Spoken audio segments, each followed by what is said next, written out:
Good morning, Watermark Church. How would you feel when someone would say to you, I am praying for you? When I hear those words, I feel quite a peace come over my soul. I know that the person who says those words care for me. I am touched for those are tender and kind words. It's kind of like the word I love you. What if Jesus said, I'm praying for you? Well, how would you that make you feel? He did say those words, and he did, and continues to pray for you and for me. Jesus said, I pray for them. Jesus said those words in what is commonly known as the high priestly prayer of John 17.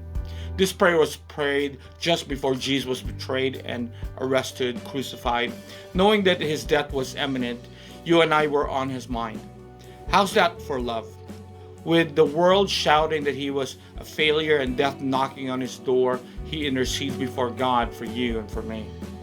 How's that for compassion? His thoughts during the final moment on earth are not on himself, but on you. This prayer is the greatest prayer ever prayed and the greatest prayer ever recorded. The office of the high priest was instituted at Mount Sinai when God gave the law to the Israelites through Moses. Aaron and subsequently his descendants, his sons or relatives, were chosen to be priests who were responsible for interceding for the people of Israel before God. One priest was selected as the high priest who would enter the Holy of Holies on the Day of Atonement to offer the sacrifice that would temporarily cover the sins of the people.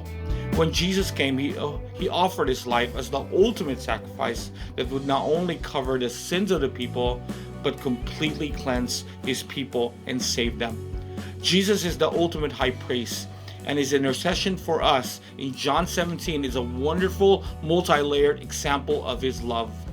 John 17 is also one of the highest mountain peaks of Scripture, one of the loftiest passages in the entire Bible. The words are indeed sacred. They reveal the heart of Jesus in a unique way.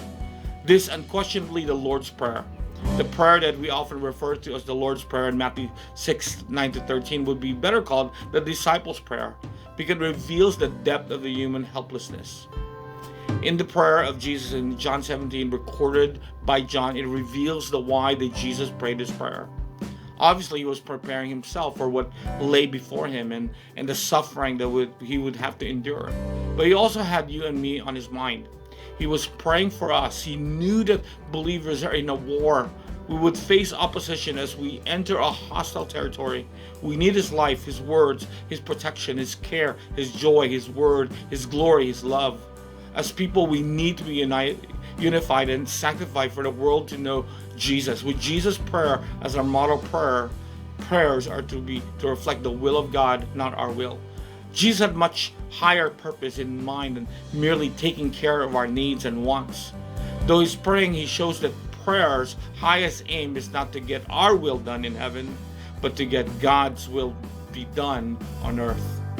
May you join me tomorrow as we embark on our journey to John 17, verses 1-10. May God bless you. I will see you all in the morning.